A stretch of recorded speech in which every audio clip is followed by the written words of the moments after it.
Sourate 17, versets 4 à 8. Nous avions décrété pour les enfants d'Israël et annoncé dans le livre, par 2 fois, vous sèmerez la corruption sur terre et vous allez transgresser d'une façon excessive.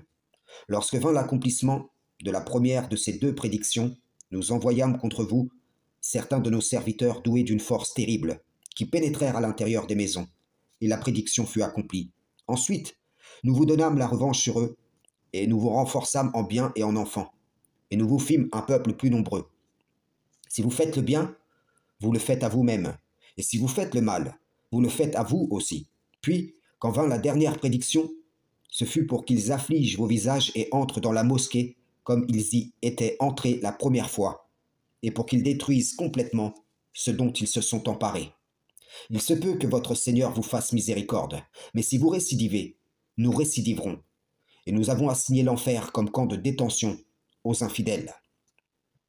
Les 2 premières prédictions ont été réalisées dans le passé, mais Allah avertit que si il récidive en corruption, il récidivera en sanction. Tel fut le contrat de la Torah. Si vous observez les commandements de l'Éternel, vous serez bénis dans le pays. Mais si vous vous en détournez, ce pays vous vomira.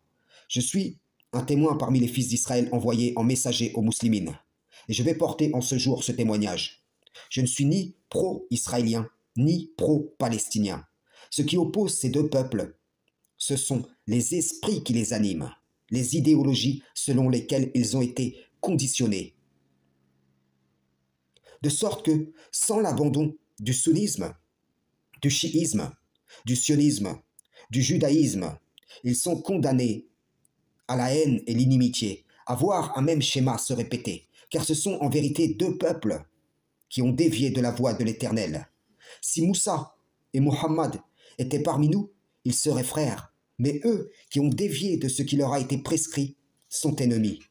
Je ne ferai pas comme ces rabbins qui condamnent le gouvernement israélien, même si je n'en pense pas moins, et dont les traditionalistes de l'islam utilisent les propos à des fins dogmatiques. Car ce que ces rabbins ne disent pas, c'est qu'ils attendent le Messie pour revenir en Israël. Seulement le Messie est déjà venu, et il ne revient pas en cette présente vie. Aveuglés par vos haines réciproques, vous ne voyez pas que le diable banni tel un marionnettiste tire les ficelles dans l'ombre, et vous êtes les idiots utiles de son stratagème. Un muslimine est un témoin véridique. Il ne juge pas avec passion. Il ne se positionne pas traditionnellement d'un côté ou de l'autre. Il commande le convenable et condamne le blâmable. Je le dis ici, si Moussa était là, il serait ennemi des Israéliens. Si Mohammed était là, il serait ennemi des Palestiniens. Et il dirait en cœur, revenez au commandement d'Allah ou mourrez de votre haine. Si vous êtes ingrats, vous et tous ceux qui sont sur terre, sachez qu'Allah se passe largement des mondes. Ni les uns, ni les autres, vous n'avez le monopole de la grâce d'Allah. Vous n'êtes que des peuples d'entre ceux qu'il a créés. Si vous êtes juste, il l'agrée pour vous. Mais si vous pratiquez l'injustice, vous en récolterez les fruits. Frères et sœurs en islam, salam, shalom.